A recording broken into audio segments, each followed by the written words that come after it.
Holy shit. It's the Sopranos Podcast, Season 5, Episode 5, entitled Wildfire. Even if it weren't true, it's what people think. That's a quote from Chris Moltisanti in Season 5, Episode 5 of The Sopranos, entitled Irregular Around the Margins. This episode was written by Robin Green and Mitchell Burgess, directed by Alan Coulter.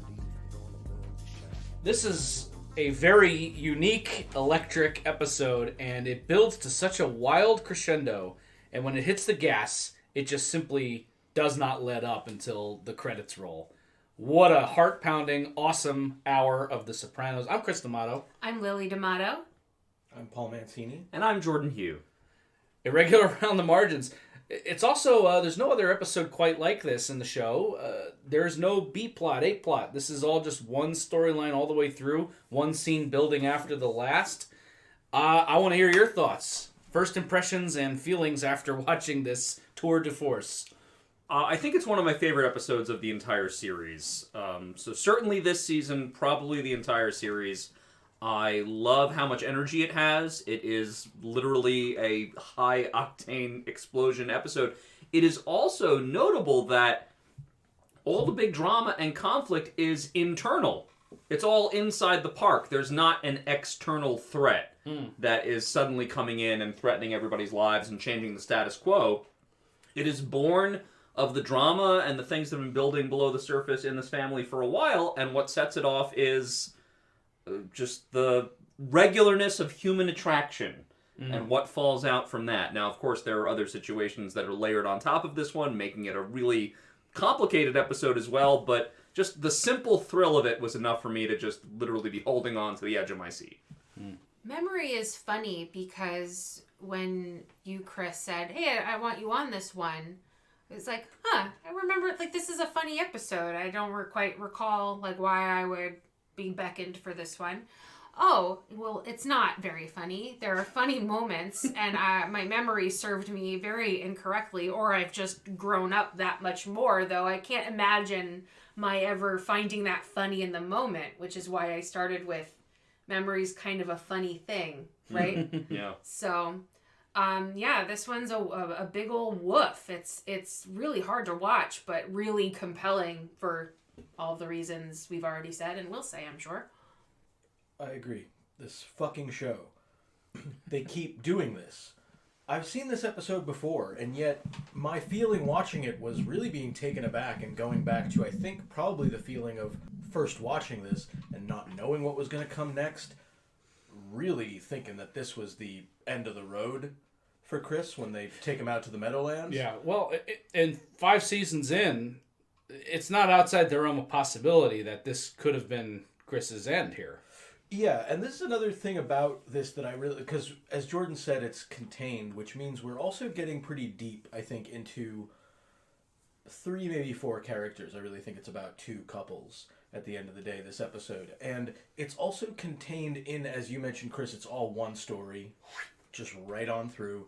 And it's another word for margins is boundaries, borders, and this is about crossing those taboos, for sure. Right out of the gate, we're going to talk about one because of who Tony sees at the club. And almost as if, in keeping with that theme, it's a very contained episode with these particular characters. Even the other gangsters act more like the gallery or the chorus. It is very important what they're saying and what their perceptions are. But Silvio and Paulie, they don't have like a bunch of scenes. It's not that kind of episode.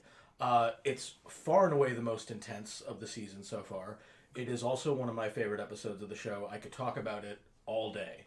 I love it. The sister episode to this one seems to be Boca, right, in season 1, where there's the taboo of talking about these things that are going on behind closed doors. Now, in this episode, the alleged blowjob, right, never actually happened, whereas cunnilingus did happen in the case between Junior and his Bobby in season 1.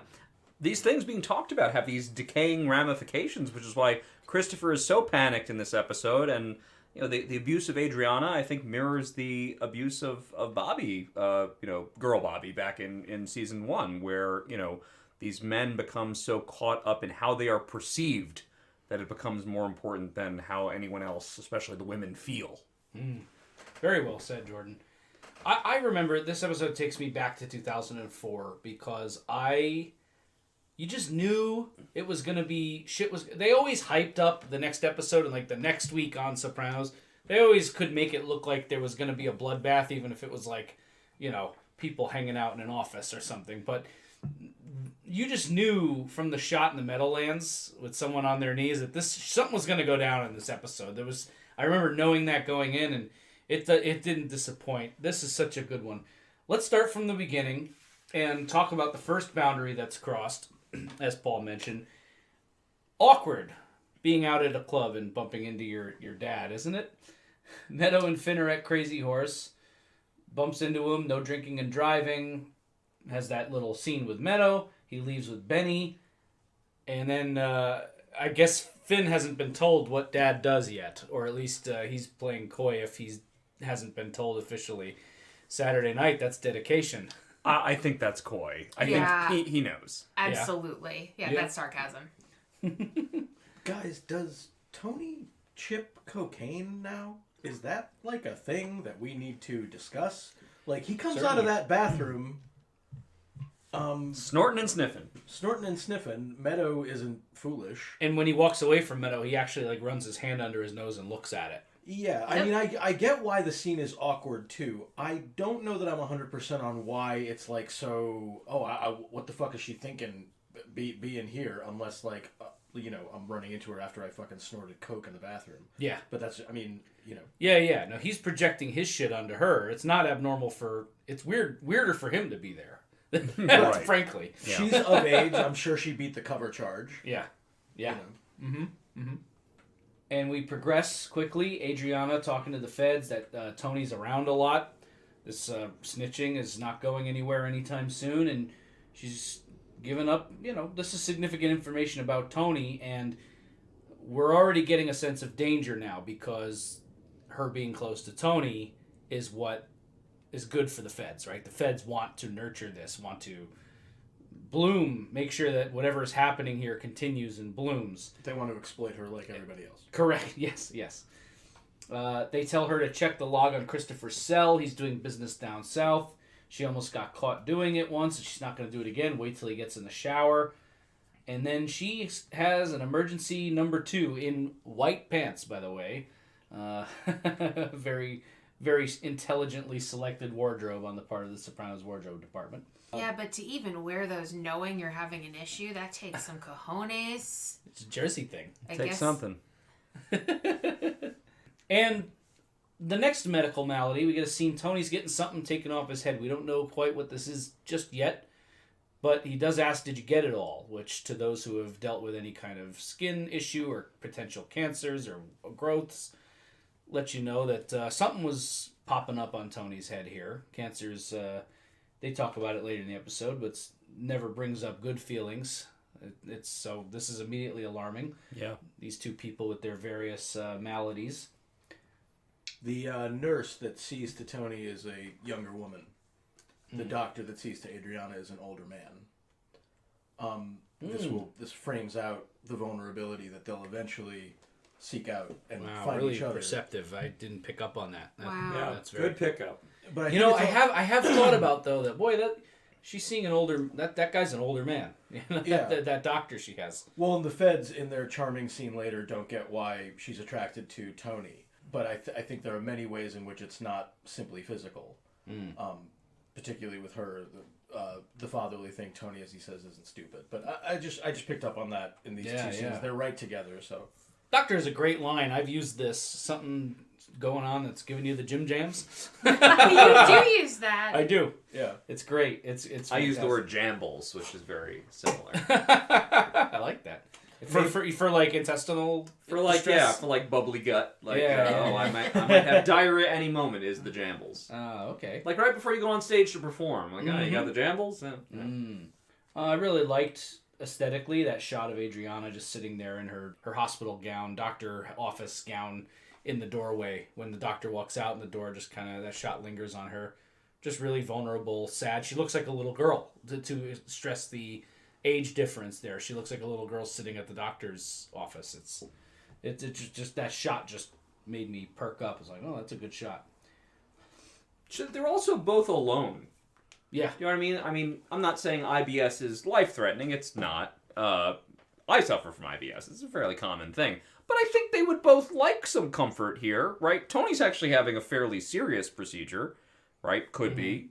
Right? Adriana, not serious, but she's in a serious situation with it, right? And they're both keeping it from their spouse. Right. Yeah, to Paul's point. I mean, these are parallel scenes on purpose. It becomes a secret shared between them that, she doesn't want Chris to know she has irritable. They're hiding their vulnerabilities. Although, and we see why when we hear how Chris talks about it later on in the episode. Yeah. Tony's over at the house, giving her allowance. She's painting fruit, the things Carmela's doing with this big empty house that we left her with at the end of All Happy Families. One of those, I guess I'll paint. Tony picks the apple off of it, starts eating it while she's painting it. It's hard. What do you do it for? Interesting line there. Tony not understanding why you would voluntarily do something that's difficult or challenging. She's the one who's got to paint the good pictures. She's always got to do that work. Mm-hmm. So what I love about these two scenes, another parallel, is the one just after this has Adriana telling Chris about the IBS, and he is of no comfort. Here, Carmela, in spite of how difficult things are with Tony, and in spite of her body language not being like super connected to him, she asks, "What about that thing on your head?" She's not intuiting cancer. I think she thinks he passed out again. And he hit his head. He's done it before. Yeah, and he refuses. He closes her off. Hit my head on the medicine chest. Don't worry about it. Yeah. So two different elements of loneliness. One where Tony seems to be shrinking back. The other one where Adriana, of course, much more emotionally naked, reaches out. Chris gives her nothing. Yep. Mm-hmm. I love this scene with Chris and Adriana. It's for one thing, obviously especially with it was funny at the time. But especially with the historical perspective, the conversation about the war in the Middle East. What do you got to be stressed about? War, Christopher, the Middle East. Don't you listen to the president? We're going to mop the floor with the rest of the fucking world. The whole world's going to be under our control. What are you worried about? Interesting kind of criticism coming in from David Chase here, right? Seems to think that the government is quite buffoonish in this time. Of course. And listen, that was not a popular... what Chris was saying was not actually an unpopular sentiment at this time. When the Iraq War first started, there were obviously always detractors, but that was, country was still fresh off 9/11. People were still angry. We hadn't gotten bin Laden. So that war it's changed a lot in recent years, but that war did not have a lot of support, had a lot of support at the time. So Christopher is actually echoing a lot of American sentiments. Such delicate language. I don't know if it was his cousin. Somebody he knew had it. His whole, quote, whole asshole rotted out. Jesus Christ. He's so helpful. Yeah. But yeah, he's no comfort to Adriana here. Cut to the back of the Crazy Horse. She's going through her day planner. She's drinking White Russians. And they share their medical issues. That's why I'm drinking White Russians. Right. Yeah, okay. Yeah, I'm not sure how medicinal the White Russian is. To me, anything with milk in it is not a good tummy food. Am I missing something? No, I don't think so. Listeners, if you are aware of some kind of medicinal value to White Russians that I'm just missing, I'm not a White Russian drinker. Well, the dude is. Well, the dude abides. Dude abides. The medicinal value is in the vodka. Right. Correct. Right. But that everybody's turned into their addictions on this one. Like Tony's doctor was recommended by Hesh. It's been a while since we've had some Hesh time, so it was nice to just hear about him even. Tony is eyeballing. The eyeballing begins here. Adriana's always been a beautiful woman, but them being alone together in this setting, Tony on the drugs, the sharing of the medical, the personal information. There were a few shots of Tony where the eyes wander a little bit below the waist. So that's kind of starting. Adriana, you're such a good father. And they're talking about AJ. Wish my dad had... What did she say? Wish my dad had... Been like that. Been like that, yep. So we're starting. The seeds are being planted. This is probably the point in the episode where people in the audience who haven't seen this before are starting to think, they're not. Am I getting a vibe here? What's... No. That's not... Right, yeah. Yeah. Do they bond a bit as well over, or maybe it's just another element in the empathetic connection that part of, conceivably, what Adriana's going through with IBS, not for everybody, but the audience is going to know, for her it's in part psychosomatic, psychological, brought on by stress. And she says, on top of everything, I'm a head case. Of course, Tony has thought that about himself, given everything with therapy. Loops us back into where this episode goes with Melfi. Yeah. So it's the desperate loneliness, right? They are both so deeply lonely that them finding that connection was enough. You know, they're both so desperate for some kind of connection. Right. they've also done this. It starts in this scene. They do it again when the later sequence there where they're playing darts. It seems like maybe again just like we were talking about in our post-recording with the film club, some of these characters just like we should have culture. And so is it a regular idea that this club should have art? Because it has like almost like a rotation of bad art on the wall, like really modern stuff. And in the office is one just a big motherfucking eye. And it's like, yeah, because you're being watched. Because people are talking about even the suggestion that, as Jordan mentioned, the alleged blowjob is going to become a thing. So that just these little touches visually really add something. Yeah, that's also... That can't be our food already, is it? Oh, it is. Oh, listeners, our food just got here. So, fuck y'all. You will now listen to us eat. We'll hold for a second. Thank you so much. All right, we ready? Yeah, let's do it. Of course, like all things with The Sopranos, it works on that deeper level of the eye, and they're being watched in the sense that what they're doing in this office is not for private consumption, it's for public consumption. It also works on this other level because on the surface level, which is that Adriana has a horrible taste in art. So, of course, her club would have all this ugly bullshit all over it. It's funny. Horrible taste in art, horrible taste in people, just everything about Adriana's perception is off. You know? Sad. But true. Christopher's preparing for a trip to Raleigh for this cigarette run, some kind of cigarette deal going on down there. He has a toothache. He's getting... Adriana comes out, asks a few questions, where you going? He gets a little snippy with her. He's got some kind of toothache going on here, but he's pissed off because he treats it with oil and clove. You know, he's not able to take medicine. And she apologizes and runs off. I love the line. She's got diarrhea. The look on little Polly's face is great. It's like I could have gone need to know on that. Yeah, that was a real dick. As a woman, that was a real dick thing to do. Is you did not need to say anything. She's got diarrhea. Yeah. He's got a line earlier that's really funny. Like they ever heard of electrolysis down there? Yeah, right. It's like, all right, take it easy on the North Carolinians, dude.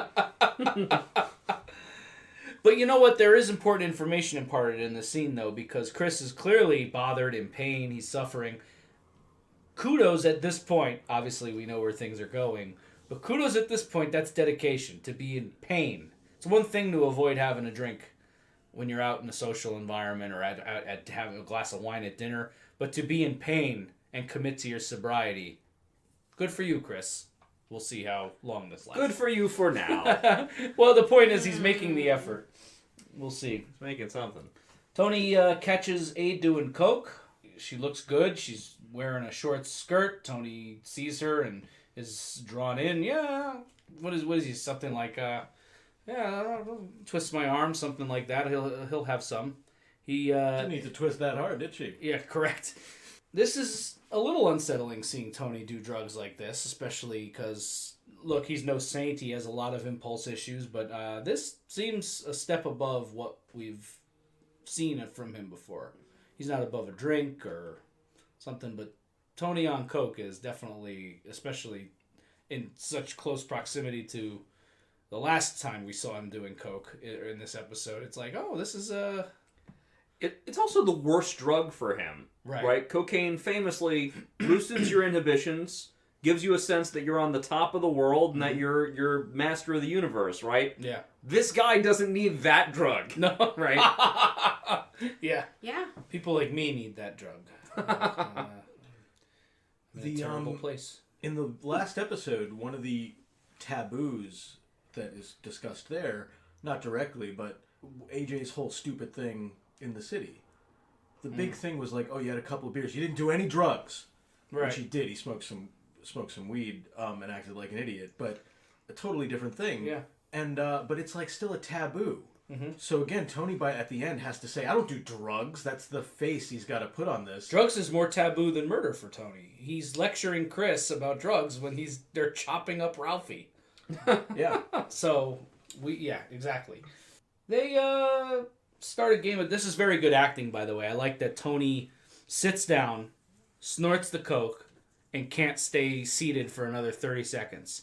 Just like physical. Up, darts. That's good acting. That's good writing.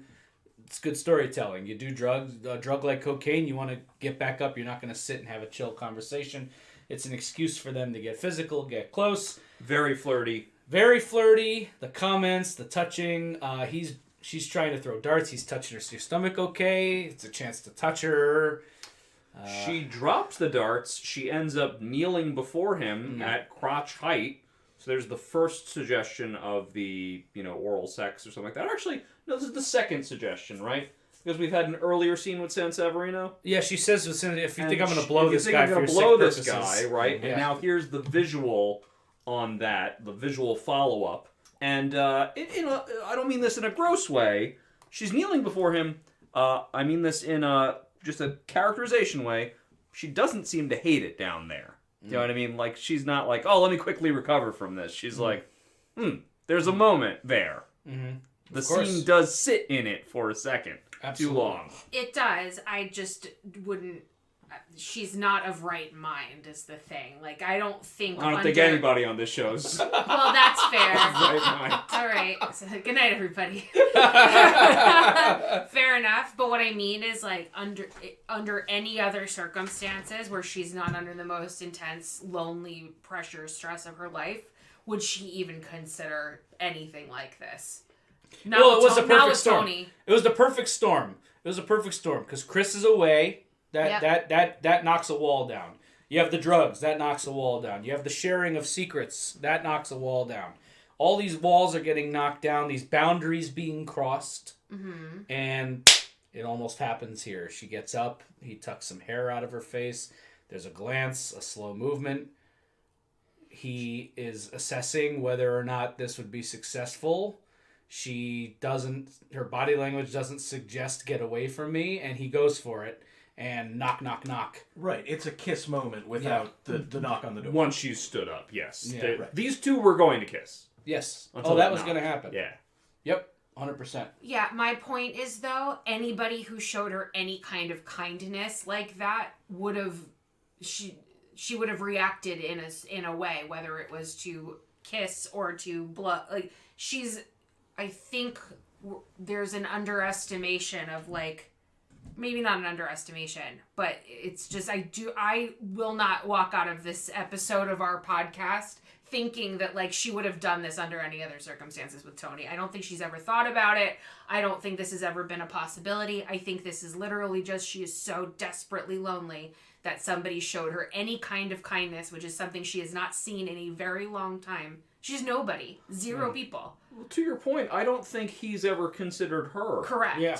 It's Either. I mean, obviously, she's, on the surface, very attractive. Yeah. And a lot of Tony's attractiveness comes from things that are not necessarily physical. It's a lot of his charisma. It's a lot of his force of personality, Correct. right? Yep, I think, we talked about this a little bit before we started recording today in the pre-show, that the circumstances of this episode are really very unlikely. Correct. Because you would never put Tony and Adriana together.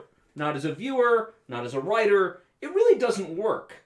But somehow they make it believable in this episode. It's just 1,000%. enough. It just enough comes across. Yep. Very well said. Oh, I believe it. I'm just saying that, like, this is... No, yeah, under the normal circumstances, no. It was a perfect storm. Right. Phil and Joey Peeps come in. If there's anything that'll kill a boner, it's these two guys. And off to business. And then We're back at Melfi's. I am happy to see Melfi back in this therapeutic capacity. And she looks like an angel. She looks just really like a soft lovely. light Yeah, on yeah, yeah. her. She's dressed a certain way. I was like, oh, she's like a saint. Mm-hmm. Saint Melfi. Yeah. Yeah, Lorraine Bracco's a beautiful woman. There's an extra sparkle there this season, I feel like. I don't know if that's Well, deliberate isn't or she what, but... proud of herself? This is the only time I've been frustrated with her. Because, she's so proud of the fact that she took him back. Maybe judgment, and you mean, she's or- right. Maybe she's No. overly Sort of optimistic. smug about it. It's the idea that she identifies, we're about to get here, but she identifies that there's been progress, and boy is she proud, right? Everybody has said that there is no way he was going to, that she could make any progress with him. And look at me, I got him back, he's in my chair, we're conversing normally, and he has progress. Man, aren't I awesome? I'm gonna push back on that. Go ahead. I'm gonna push back on that. Oh boy. Is it possible? Is it possible? Paul and I are going to leave the room. Is it because here's the thing. She's not wrong in the sense that Tony called her up to discuss an impulse that he knows would have been destructive. She says that to him. Absolutely. You're just, and is it possible that for the first time in their career of their therapy, Tony has made a stall before a bad decision, and she's trying to do some kind of positive reinforcement, encouraging and proud of him? Is that at all possible? Of course, I think both can be true. And I Okay. think both are true. I get a smugness from her in this scene, and I think it's, I don't know. I give Tony no credit here. Oh, no, of course not. Yeah, Chris, I don't think he made the decision at all. Phil Leotardo knocking on the door made the decision for him. Otherwise, he would have had his tongue down her throat. That's and possibly other extrusions. Okay, well, that's a fair point. Oh, that's a fair point. She is a little smug in this scene. I do She's think smug. that. Yeah. Well, and listen. I have to play devil's advocate. I was told by somebody we don't fight enough on the show. Really? Yeah, somebody said we don't fight. Oh. Oh. Chris, why don't you shut the fuck up? Oh. Oh! No, she is smug. And she, listen, under normal circumstances, she as a therapist should be proud of that moment when a patient makes some kind of, breakthrough or does something right. It's just that this is all phony baloney. Well, yeah, and I think Lily is onto something here, that there's something that she's connecting with and wants to move forward, but also that what Michael Scott would call her smudgeness. Her being smug, she gets the comeuppance for it later, right? In a one-line therapy scene. My favorite scene in the episode. That is priceless. That maybe she jumped the gun on, this is a milestone for you. Yeah, exactly. That's true. That's true. And there's our smudgeness. I'm only a little stitious. Tony says, I always think sleeping with your mistress's cousin as if the mistress wasn't enough to piss off your wife. The cut to Gandolfini on there is priceless. Yep. He's just got this look on his face. It's great. Tony keeps referring to her as this girl or my nephew's fiance. Melfi keeps deliberately using the word niece, which I think is important. Just like, hey, this is family. Mm-hmm. Well, because she sees it as, Melfi sees it as symbolic incest. Yes, exactly. Which it is. Yep. Tony gives on a delusional path of, I could start a whole girl like her. I could start a whole new family. Absolute delusion. This is the ruination of how many men. Yeah. Right. I love my wife, but oh, you kid. Old story, right? Yeah. Right. Yeah. Yep. And just a lot of men, when they have their midlife crisis, sometimes ending up in divorce, sometimes because they've had an affair. Many of the things that are brought to bear on this show, Artie Bucco, another character, kind of same thing. The furthering of that is, not only can I leave my wife and have this affair or whatever, I'll marry a woman 20 years my junior, right, and have a whole new family with her and get to fuck up all over again. Like, what do you want? Yeah. It's a disaster. And it is something that befalls many men. It's interesting timing. Lily and I are watching Mad Men, and no spoilers on that for those who haven't seen it, but Paul will know because Paul's also seen a lot of Mad Men. is a beloved Mad Men character who makes this mistake in spades.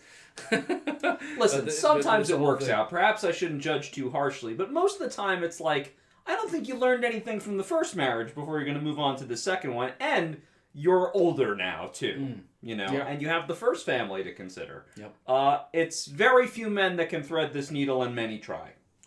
It is nice that Tony can see the consequences of this. My nephew would be, Carm would hose me financially. There'd be no reasoning with her after that. It would be a disaster of epic proportions. And then there's Christopher, after years of grooming him to be my number 2. And he acknowledges this might be the father thing. I'm not stupid. He's not stupid. He's correct. That's a piece of it. She's mentioned that the is father almost thing. all of it. Yeah. Well, it's Irina again, It's a girl, not too much older than Meadow. Has what we call daddy issues.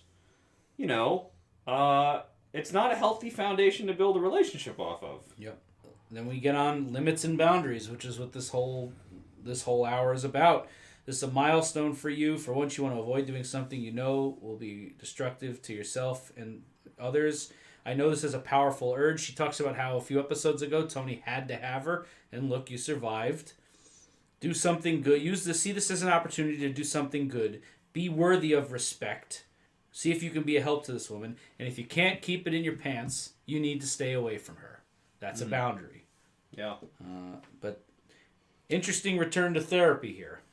Any other thoughts on this scene before we progress? She's giving him more actionable items than she has ever given him before in therapy, right? Mm-hmm. A lot of her past therapy was suggestion, move towards revelation, contemplation, These are much more direct. Don't have sex with this girl, right? Keep it in your fucking pants. That is more direct advice than we've typically seen Melfi give in the past, right? I liked that, and I liked that, I guess in that same respect, it seemed a bit harder on him. Calling him out, no, that's a rationalization. It's like before she took this appointment, she said to herself, like, I'm going to behave this way if I'm going to let him back. There was definitely some preparation, which is, I think, is why she comes off as the angelic, which is why there's the smugness, which is why, she definitely, set her own boundaries for bringing this back, whether they're set or not. Yeah. Aide talking to Sanseverino again. Looking at ducks. Looking at Tony at ducks one time in his pool. He's got no pool, no ducks, or no family, which is what the ducks were symbolic of. Why are we coming back to them now? The ducks? Yeah. Well, this is... I'm asking genuinely. I really don't know. Yeah. I was like, it's a good question. It's one of the series' most powerful symbols. I have nothing except what Chris just said. Which is what? That the ducks were the initial anxiety of the show. We cut from therapy to the ducks, and the ducks were the image, and the image was, I'm afraid I'm going to lose my family. Yeah. Yeah, I mean, Adriana's line, instead of Tony had ducks once in his pool, might as well be, Tony once had a family. I mean, that's how... he's just two lonely souls in the universe here. And this is also a scene about...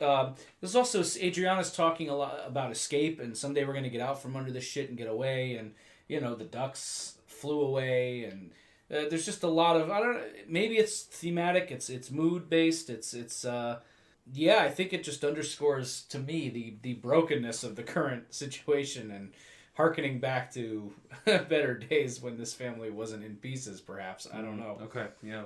But just a thought, if anyone else has some thoughts on why the ducks would come back in this episode. And Tony's on her mind, and Sanseverino's only association to it is the exploitation of it. Exactly, yes. She mentioned I'm getting a vibe. I'm not going to fuck him. Yeah. And then we get this lovely scene with the feds mocking her because they're in it for the right reasons. They're altruistic and really they're in this for justice. Yeah, the good guys, the good of the nation. Yeah. This was as difficult to watch as the abuse later in this episode for me. Yeah. It's just why even bother? Yep. This to me only proves our point that they're not doing the right thing by going after Adriana. They're basically just humiliating her. Right. Yep. They've decided to ruin her life as a byproduct to get Tony. Mm-hmm. But they don't have the tools to do that. She's given them nothing, and she's been snitching for how long? Yeah, it it is so cruel for them to be so disconnected from what she's actually going through. I so agree. We brought this up, I think, last season, and it's they really are leaning on the wrong person. Not only does she not know anything, she has no emotional fortitude to be able to keep this up. They're basically killing her. Correct. So she's no physical fortitude. She's rotting from the inside. Right. She's got the Jim Jams because of this. We've all done theater. I think I've heard it said in one of my favorite sequences in Reservoir Dogs, the first big Tarantino movie, was when Tim Roth's character is being trained to be a spy. Mm-hmm. And he's being trained by this other cop, and the other cop is essentially telling him, you have to be like the best actor in the world. Mm. That's just not Adriana. Right. She can't fuck around with these gangsters and make them think that she's X. Mm-hmm. Like we were saying, she's emotionally so naked and vulnerable. It was such a stupid idea in the first place. Yep. And these feds are, and in this, they're reduced to being part of the gossip train. Mm-hmm. That's all. Right. They're just in that thread where they do the bye-bye birdie sequence with all the telephone calls. Right, telephone hour. That's right, yeah. Fuckers. Yeah, jeez Louise. She's a beautiful woman and she wants to fuck Barney Rubble. We were talking about this beforehand. He is not Barney. Let's give Tony some credit. He is Fred. Yes. Tony's Fred, not Barney. Fred. Barney just has the funnier name. Come on now. Yep. That's accurate. Yeah, come on. He at least gets to be Fred. Yep.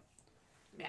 Well, you really don't know him. He listens and they laugh. Ugh. Awful. Nobody listens to her. No. Nobody. No. Because if what's the name of the FBI agent? San Severino, whatever. If she actually listened, I don't think she'd be making fun of her. Tony's back at the club, this time in a suit. Adriana resolved, I'm going to spend more. She doesn't have her own therapist, but she's trying to draw her own boundaries. I'm going to spend more time on the floor, crack the whip. She should be able to go wherever she wants in her own club, but whatever. She tries to get Chris's new number from Tony for the feds, perhaps. But Tony says, he's due back tomorrow.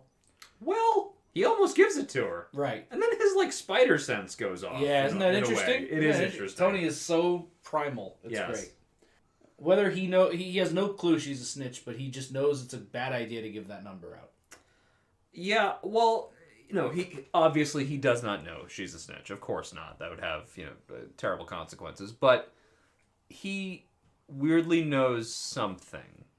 I can't really express that. It's kind of like how, we had this was the major plot in season 2. Yeah. Right? He knew Pussy was the rat, but he couldn't let himself see it. I don't know. The show gives him really good abilities to read He's people also very in careful. Situations. He's also, let's not forget, he's also a serial adulterer, and Chris is not above fucking around while he's out of town. So do you give the girlfriend that it's like a cop? Okay, sure. It's like a cop covering for their partner with the wife, Absolutely. But anyway, very interesting beat though. The fact that we could talk so much about just that little exchange. Well, it was interesting. It was notable. It was. Aide comes into her office and she was doing coke when Tony caught her, and Tony is checking a mole on his arm. He's got his shirt off. Mole looked irregular around the margins. Drops the episode title. I see anything now. I think I got melanoma. He's nervous because he's had the cancer on his head.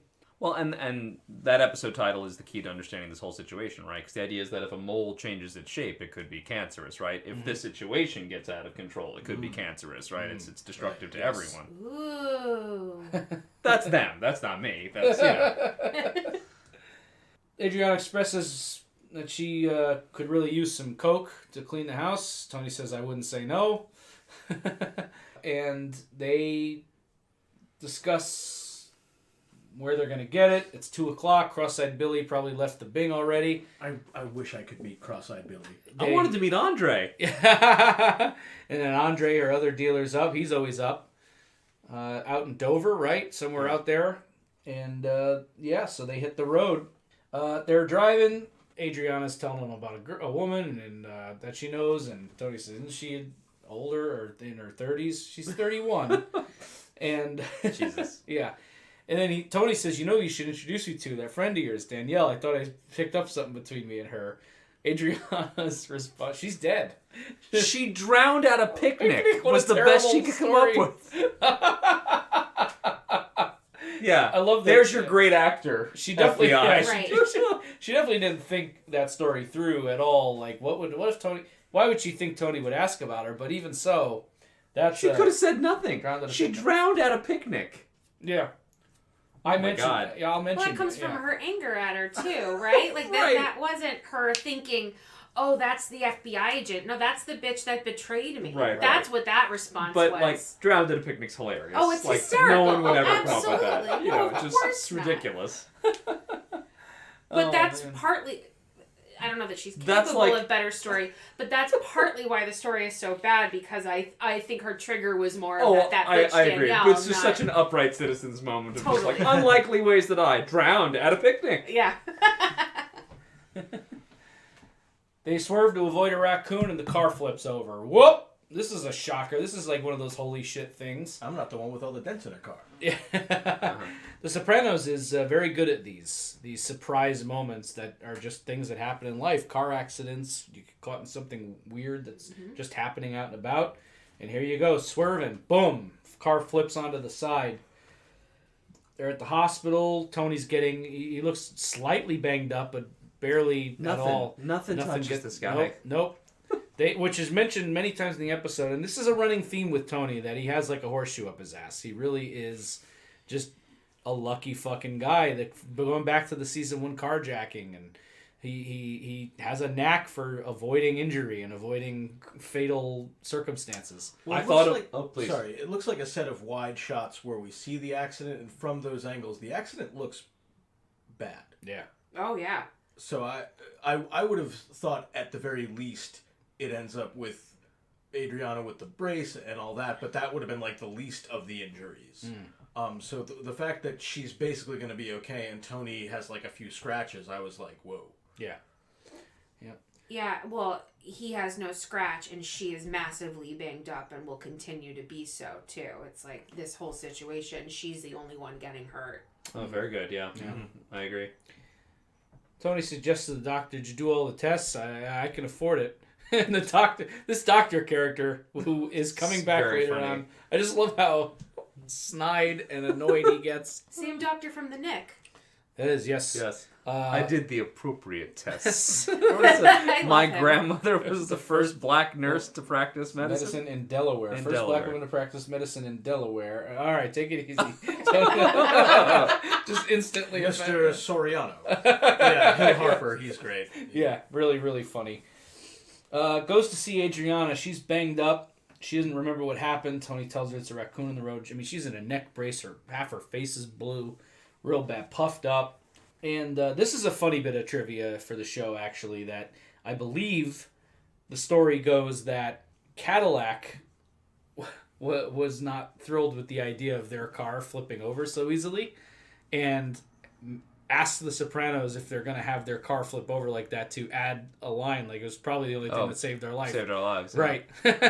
That's supposedly, because... You know, they work with when you place a product in a show like this, you got to at least work with the people with whose products you're placing. That makes sense. That I don't know if that story is true, but it's plausible. Oh no, that makes a lot of sense. Yeah. So she mentions now that Christopher comes back that day, yeah, and then Tony says, "Yeah, we should probably talk about that." Yep. So, and then it dawns on her. They need to concoct some kind of story. Yep. Otherwise, But of course, the fire has started. Chris returns. Big cigarette haul. Hit the fucking mother load. Watching Chris learn about this accident was, you can see it dawn on him and the concern initially. Dover. Oh, yeah, she's got an aunt out there who's been sick. Immediately covers. Yeah. He knows to cover. Yep. So that kind of sets up that perception is reality. Yep. In this world. So They, Tony, Soprano? All right, this is a little off. Not a scratch. The fucking luck on this guy. Middle of the night. So Chris says, yeah, all right, let me, I gotta get over there. And the next time we see Chris, he's driving Adriana home, and it's an awkward silence. And it starts. This is, to me, is like when Chris is hitting the gas in this car, this is when the gas really starts to rev up in this whole episode. What the fuck are you doing in the car in the middle of the night alone with my uncle? Fucking Dover. and she's just saying, I got out of work. I don't want to go right home. 2 o'clock in the fucking morning. Don't lie to me. I was going to stay up all night, whatever. I was out working so I could buy you alcohol and Coke and all the other shit that you shovel into your mouth. 2 o'clock in the fucking morning, I should have made you walk home. She goes to talk. Shut your mouth. So Chris is upset right away. There's no, he sits on it for a little while, thinks about it. This is just an immediate, okay, what the fuck? You know? You know how this looks. Yeah. You know how this looks, exactly. Goes into this, this next bit might be, on the nose, a little too on the nose by half, but I love Tony handing Chris the shit end of the stick. Yeah. It's just great. Yeah, what's going on with poop in this episode? There's a lot of poop stuff. Yeah. The shit swirling around me. Yeah. As Carmela says. I think it's the shit storm. The shit storm, stirring shit up, right? Yeah. There's a lot of that, going on. It was blind luck, that accident. I'd be thinking the same thing if I were you. It was late, got out of work, we were looking to grab a burger in Dover, Chris says. I love that he keeps bringing... Dover's out there. Dover is not... It's out of the way. It's out of the way, especially in most of the places we see these characters hanging out. It's about 45 minutes to an hour from where we currently are, so it's like West Jersey. It's out there. Keep in mind... Isn't Crazy Horse closer to down the shore? Yeah, and that's another thing. Yeah, that's So is it Crazy farther or closer? Further. Wow, okay. It's to go to Dover from where the Crazy Horse would be geographically it's asinine. Right. There would be no reason to go to Dover. Correct. Unless you have... You'd have to drive through West Caldwell and wherever Adriana lives to get there. It makes no sense. Right. Their excuse for looking to grab a burger, by the way, especially back then. Crazy. There are 500 diners between. Right. I blame Tony for not giving them a better story. Yeah. Come on. Yep. Admit the drugs at least, so you're not giving away the potential affair. Yeah. No, but he can't be a drug dealer. Yeah, or drug user. Yeah, all this to cover just the illicit quality of doing a drug pickup. Right. Not even an affair directly. Yeah. Just that inference, Yep. She was talking about you, how you were the best thing that ever happened to her. This is my fucking fault now. She's a 10, a knockout, you're average at best. And you better reconcile yourself with that or you're going to be paranoid your whole life. I mean, ouch. I don't know that he's necessarily wrong, but he basically says you scored so far out of your league when you got her. What did you expect? Yeah, takes one to know one. Right. Yeah, that's also true. I mean, he does always get knockouts, but come on. Nothing happened. I'm not going to say it again. Everyone knows about your midlife crisis. Last couple of years, you've been the biggest fucking poos hound around. Your midlife crisis. You'd fuck a catcher's mitt. Great line. That's the line of the episode. That's so good. Brilliant. And then that last shot of Chris just standing there and Tony's smoke blowing in his face. And then Chris walks out. It's just great. And then we get what has to be one of the funniest sequences in a long time. This gangster game of telephone. This is the wildfire spreading now. Yeah, right. Absolutely. Because you can't rein it in. Yep. Even Silvio, the level-headed guy, she got caught giving Tony head. And I love all the people in this telephone. Yeah. Fucking Junior's in there at one point. Yeah. Mm-hmm. It's so good. Apparently, he came along with the sun visor. Junior's only line in this episode. His only His appearance. only appearance. In this episode. Yeah. This is just hilarious. We even get, for a moment, Danielle. Yeah. Yep. Thought she drowned at a picnic. No, apparently alive. Yeah. And then of course, because everyone's talking about it on the phone, the feds know. Guess who went down on Tony Soprano? They're gossiping about it. Joking about it, the back of Satrial's. Vito saying he was this close. Well, that's a problem then because your brajol isn't even that long. Right. Chris comes in, more shit. We're just shooting the shit. That's an expression in this scene. Right. I thought again of Johnny Sack and the Jenny Sack joke again. Yep. Right. This is something, but that's just again like the Boca thing. It's the perception. Yeah. It is perception. Yep. Of course, Ginny and Johnny are married. I mean, Tony, as if this excuses it. Tony says to Chris, "You should have married that girl 2 years ago," which is so that. That's ever stopped him. Right. Exactly. Yeah. It's like Paulie with as of the wedding day, anything that touches a pussy is off limits. Yeah, thanks, Paulie. Yeah, we do have our standards. Chris is not letting it go. Oh yeah, what about it? What's so funny? Oh, I want to know what's so fucking funny, you fucking parade float. Oh, I'm a captain now. You don't talk to me like that. First time we've learned that. Yes. Vito is a captain and presumably Of the April crew. took over the Ralphie April crew. He worked for Ralphie, so yeah. So Vito's in charge of that now. I have a feeling that'll come back around at some point, so let's keep an eye on that.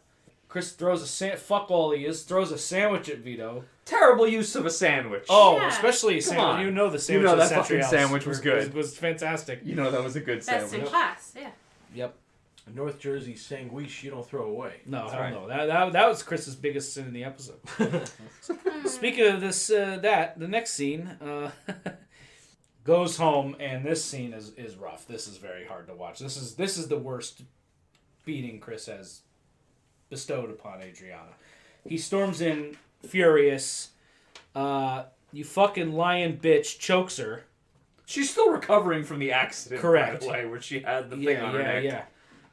Dover, I just remembered your other dope dealer lives up there. Okay, but I wasn't sucking anybody's cock. How could you say that?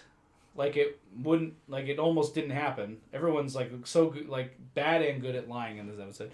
And Chris, I hate laughing at lines in this scene because it's so tense and awful. But like, so you two are just gonna toot up a bunch of lines, go fucking bird watching. Funny. It is. Well, wait, to Chris's point, why was he giving her a ride?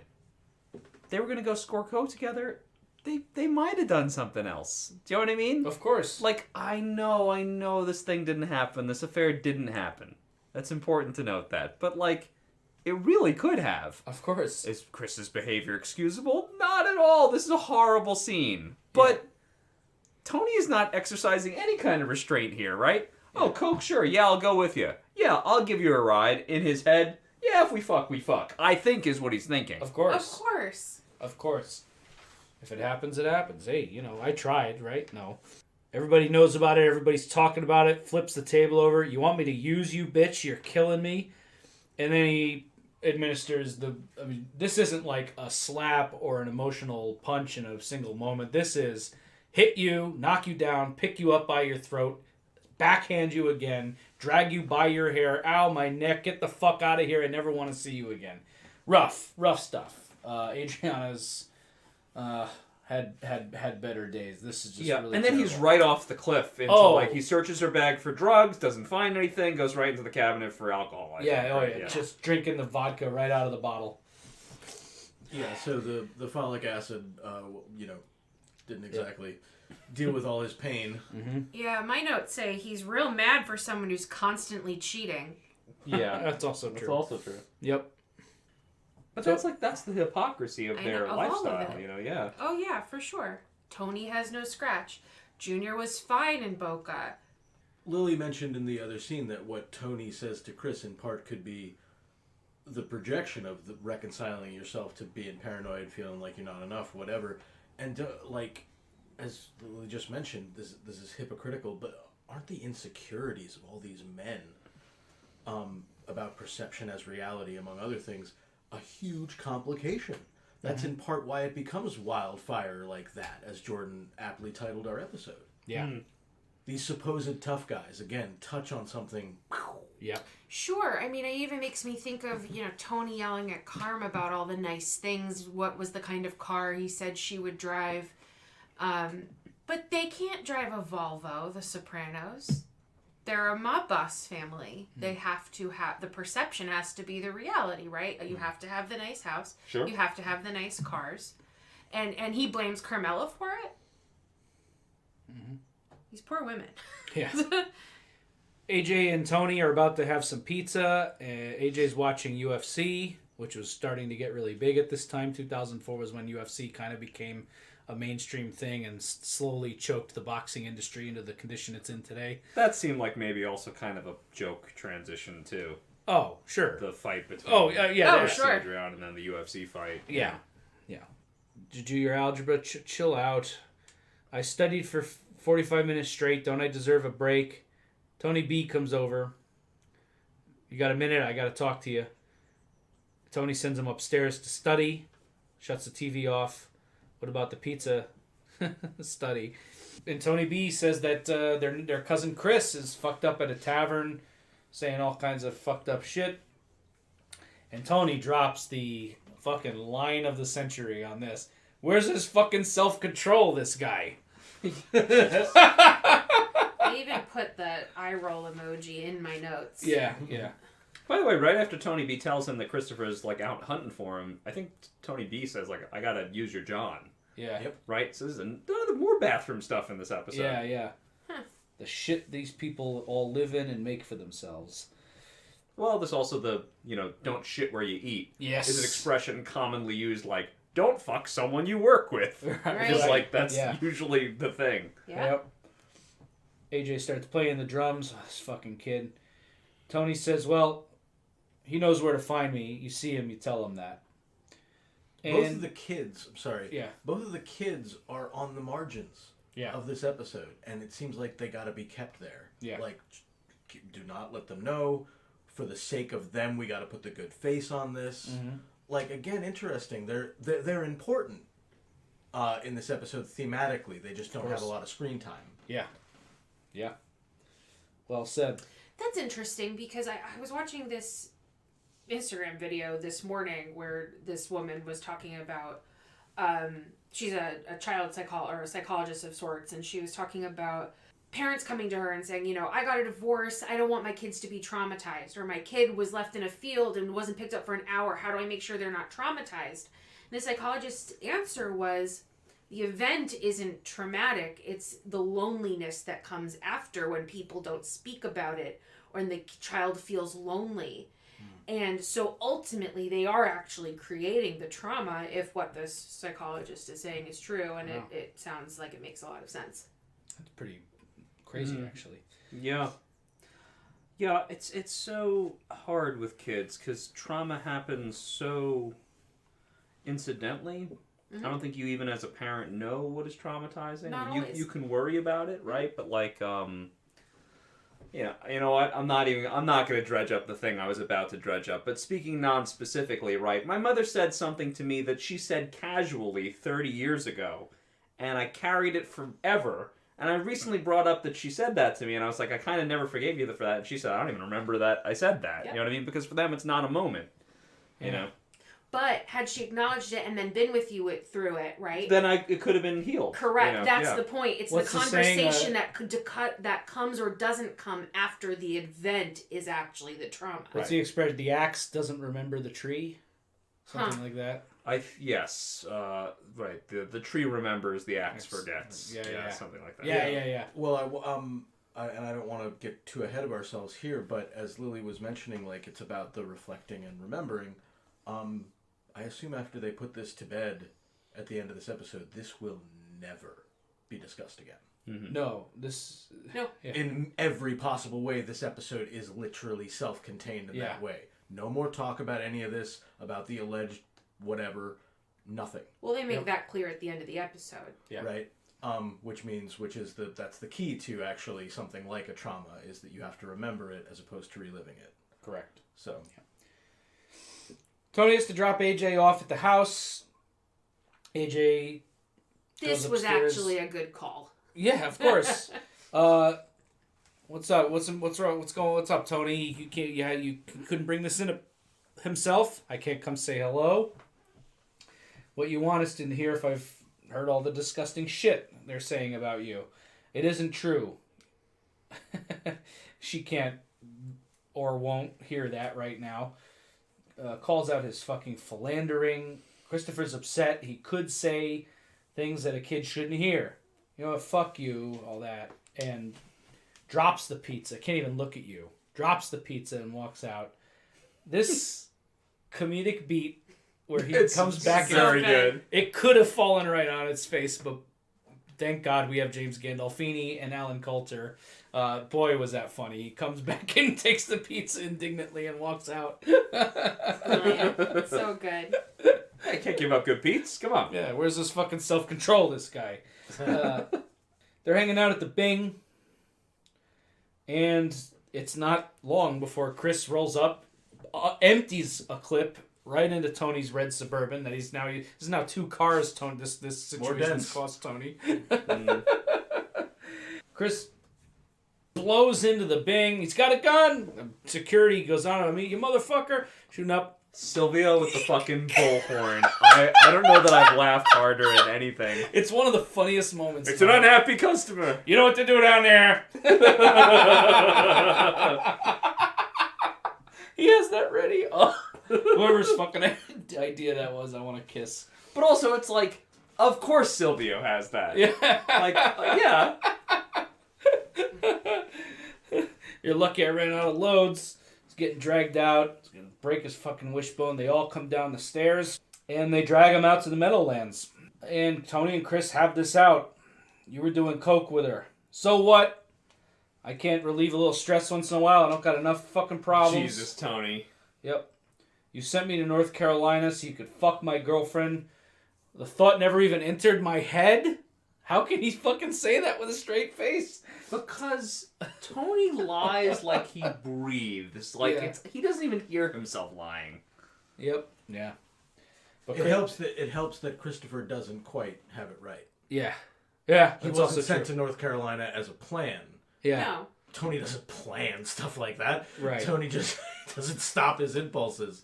But he can seize on that and say, "What kind of animal you think I am?" Which I think he also said to Artie when Artie accused him of burning down his restaurant. Yeah. Right. All I can offer here for this scene is that I only knew Christopher survived because I know Christopher's in future episodes. I actually thought, like, had I not known that, I was like, he could conceivably be killed here. Yeah. Sure. What kind of animal do you think I am? How about a big, dangerous bear? Yeah. Anyway. You push me to this. He gives him an option. Either you take it into your heart that I did not do this shit, or this is as far as we go. Chris doesn't answer him. Motherfucker, gun to his face. And Tony B steps in. Tony B, who's along for the ride here. Tony. Much more helpful than Paulie. Right. Yeah, Paul, the way I see it, Paulie's Tony. line's a fucking riddle to me in this scene, right? Right. He says I'm paraphrasing. Does anybody have the exact line? He must have known the gun was empty. Look at all the rounds he pumped into your car. That's right. He must have known the gun was empty. Look at all the rounds he pumped into your car. At first, I was like, oh, that's nice from Paulie. I think he's defending Christopher. Yeah. He's saying, T, don't kill him. He knew he didn't have any bullets left. Right. But then I'm also like, it's kind of also an instigating line. It kind of could be either. Yeah. Which is like kind of perfect Paulie. It's It just is kind of perfect like, it's Paulie. whatever. Yeah. T, take this whatever way you want. You know, Yeah, shoot him or not. I support you either way. And Perfect because for them, because Chris is like, "What the fuck is that supposed to be?" Well, I think Chris is feeling very emasculated here. And so what could have been a line like, hey, I mean, maybe he wasn't actually trying to kill you, Tony. And clearly he knew the gun was empty. And then Chris is thinking, what are you calling me, a pussy? Like I wouldn't kill him kind of thing? Right. What the fuck you trying to say, Paulie? Honestly, but, Tony B saves Christopher's life. Yeah, he does. Here. Yes. You know, without that Absolutely. line, I think Tony shot Chris. Yep. Yeah. Tony, try it somebody else's way. What's the line he gives there? But try it my way. We take a long, tense beat. Cut to inside the car. It's a rainy night outside the hospital. They got Chris kind of calmed down a he's, bit. He's got a cigarette on. He's in the back seat. They go find this doctor, Mr. Soriano. He just finished up a 17-hour rotation. I love that Tony B has gone straight, but he still has the touch. Any gunshot wounds or broken kneecaps? Listen, he's very smart. Yeah, he's a very and he intelligent comes off character. very well in this episode. He Yes. does. Yes, he does. Right Yeah. amount of threatening. Yeah, exactly. Yeah. Perfect. King He says speed. it without saying it. Love him. They bring the doctor into the... It'll take 5 minutes, Tony assures him. They bring the doctor into the car. Tony mentions the situation. My friend here's got it in his head that there was oral sex going on in the car. The doctor's like, listen... Hey, just a second. Just a second, right? Well, he's obviously feeling the pressure. He's obviously just going to fucking lie. I'm not in the custom of lying about anything, but as As to whether or not somebody was getting something, how would I know anything about that? Well, as the attending, you could attest that it's not possible. Yeah, great, Paul. Just act out the rest of the time. But this is great. So the weird characterization of the Doctor wasn't just for laughs in that previous scene. It actually creates a perfect person to relay this information because he's so up his own ass that he's not going to play these gangsters' games. He's going to say what he believes and what is true. He's not in the custom of lying. He wouldn't disgrace the first black woman to practice medicine in Delaware. He's going to hold true to the profession. But Steve Buscemi kills it here and explains that she would have I'm not even going to attempt to say the body parts, but she would, if she had a seatbelt on, she would have abrasions in specific parts of the body, the clavicle and all that whatnot. And then he translates for Chris. So what he's saying is she was sitting up. Yeah. That's great. Yeah, exactly. And then this man does not accept Tony's donation to make a wish. Right. Come yes. on. The kids, make a wish. Anyway. Whatever. Hey. This whole season, Tony's been trying to tip people. The New Jersey environmental guys. Yeah. The fishing game. Yep. New language for your whistles. What do you want me to say? I guess I believe you. You threw food at Vito. That needs to be addressed. But then he drops our pull quote. Even if it wasn't true, it's what people think. I gotta live in the world. I gotta live in the world, and now I look like Joe Jerkoff. So, any final thoughts on this whole sequence? And what a great use of Tony B. Well, I as horrible as Christopher is in this episode, I really feel bad for him when he says that. Yeah. I have to live in the world. I don't think Tony remembers what it's like to have to live in the world. To not be someone who is naturally powerful, naturally respected, who has to live with everybody talking behind their back.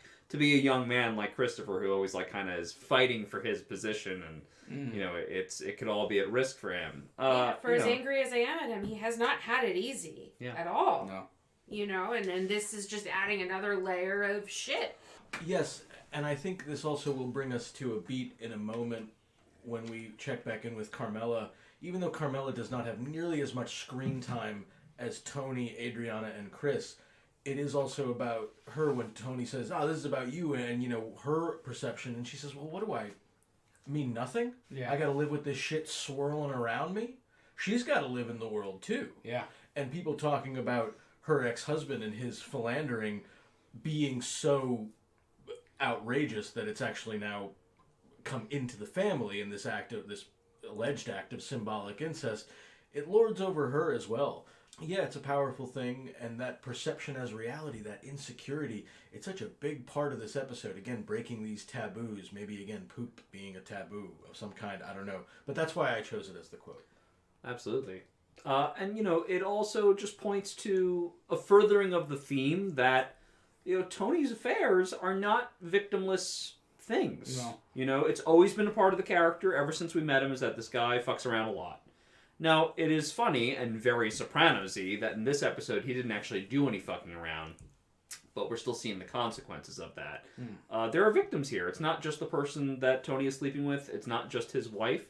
It's also that person's partner, right? And then it's the extended world beyond them. That every time Tony makes a cuckold of someone else, right, that they're another fool out in the world. That's another kind of victim making. And to what Melfi said earlier, this is huge as well. I mean, Chris is not the only victim here. Should this affair have been true, or should this have been allowed to have been thought of as true, it really diminishes Adriana. So there's a lot here. A lot here that I think Tony usually considers. Yes. Doesn't usually consider.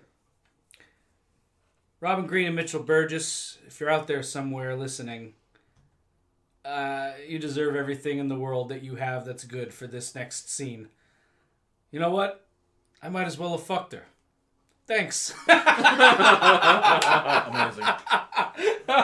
That's what he learned. Yes, and terrifying. Human beings broadly operate by incentive. Yeah. isn't Tony's incentive after this experience to do what he wants and then lie about it? Well, yeah, exactly. I mean, I guess that was it all along, but Right. especially after this. Yeah, it's like, well, I mean, I could have had all of this shit happen and then also had the great experience of fucking her. He got the infamy without the affair. Correct. Yeah, right. Exactly. For a utilitarian gangster, that's unacceptable. Yep. Tony goes to see Carmela and straighten this out. You believe this shit you're saying? The shit they're saying? I don't know what to believe. What's going to happen when the kids find out? Your daughter already suspects you. What do you mean? She saw you at the club, said you were coked out. I don't do drugs. Amazing delivery. Yeah. So indignant. Yeah. And then just... These two are so great. This scene is really good. This is such a believable follow-up to all of this. All right, so it's about me. What do I mean? Nothing to you? I have to live with the shit swirling around me? Great delivery. Edie Falco crushing it. No surprise there. And do you really think I would go near that girl like that? Adriana's going to be a member of this family. I haven't been a saint, and Lord knows you haven't been a saint yourself. Just like... What? Yeah. And then he flat out asks her, do you really think I would do that? It like really lays it out there. And Carmela doesn't answer him. But what a multitude of emotions that she has pass across her face. Yeah, really great moment there. Such a good, powerful scene. What do we think of the fact that there's some part of Carmela that is still capable of thinking he may not be capable of this? Or do we think that? Is she just... What do we make of the conclusion drawn here? Tony says, thank you. I need you to help me put a good face on this thing. I got to bail you out. It's never ending your bullshit. Really but she agrees to do it. And B, what do we think? Does she actually think that this Tony is incapable of this act? I think she's incredibly good at reading him. And I think we get the display of many emotions here. There's... of course, her rage, her annoyance. There is even a moment where she thinks this is sort of funny, and that plays on her face for a second. We get a little bit of amusement for a moment in there. We get the long moment of consideration. When she really sees him, almost with pity, I think she realizes, like, I fucking hate you, but I actually don't think you did this. I think she reads him on it. I think she does believe him. Isn't that so incredibly awesome and crazy that... she believes him? Like, I don't know, like that's just wild with all of that they've been through and all the vitriol they've spewed and the resentment she has and all of the times he has actually done it. It is kind of fascinating that she buys it, that she at least is willing to swallow the possibility that he is incapable of doing this after everything they've been through. That's something. Good shit. Great scene. For the kids and the family... And she basically walks away. It's never ending your bullshit. She's correct. Cut to Adriana crossing the street. The humor here. She hasn't been fucking beat up enough this episode. Some asshole in Garfield has to yell at her, use the fucking crosswalk, lady. It just doesn't... It's never ending for her, too, either, this whole thing. The shitstorm, yeah. And she gets in the car. Holy shit. Don't get all excited. Most of it's from the accident. They want to put a bug in her club, and she puts a foot down. No, draws a boundary. I do enough for you people. Yeah, not bugging my club. San Severino says they can just get a court order to do it anyway. So right. It's just, they can do what they want. And San Severino can't help but recognize that this is not good. Mm-hmm. So whether or not she wants to, she's seeing part of Adriana's humanity. Right. For all the good that it's going to do anybody. Right. Yeah, exactly. She tells her it's a syndrome protecting abusers. And Adriana responds, if it had been Chris alone in the car with a woman, I'd have killed him. What a line there. Yeah, on one hand, I guess I believe her. But on the other hand, this is sad that she's willing to... This is one of those situations you take your licks and... Unless this is an example of... What's the line Meadows says when somebody else in the family was trying... Which funeral are they at Vesuvio when... You can cut this if you want. Do you know what I'm talking about? When Meadows we don't talk about it like that.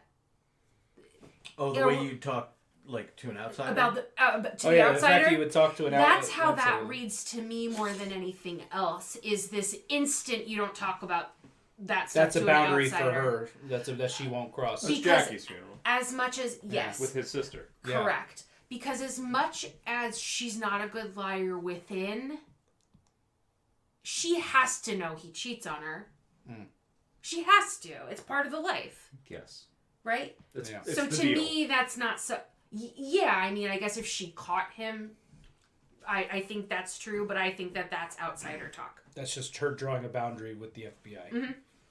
Yeah, makes sense. We're not talking about this anymore. I hadn't thought of it that way, but that tracks. Yeah. Yeah, absolutely. Well, it's her own kind of omerta in that case. Yeah. And then we end the episode with this big public dinner at Vesuvio. Tony and Mama Blundetto, Tony and Carm, and Chris and Adriana all going out. Big center table. They set this up with Artie. And all the guys are in there eating. Vito comes over, shakes a hand. Everybody makes nice. And this gets tucked away into the little box that we're not going to acknowledge and is I'm surely going to be wholly inconsequential going forward. Nothing of this is going to have any long-term consequences for any of these characters. They're going to bottle it up, and it's all going to go away nice. Everybody made a nice face. And we close out the episode. Going back again to Ducks and Pool and pilot callbacks, the song that's playing over this credit is the song that is playing when the ducks fly away in the pilot episode and Tony passes out over the grill. That opera song. I'm I didn't know not that. losing Okay. the name of it, but if you go back and listen to it, it's that same song as he gives that longing look at Carmela and the episode cuts out. So there are a lot of callbacks to the ducks, the pool, the family here. And that's how we close out this episode. Final thoughts on this last dinner sequence and the episode proper. My final thought is of Carmela. Because this thing burns out of control without her.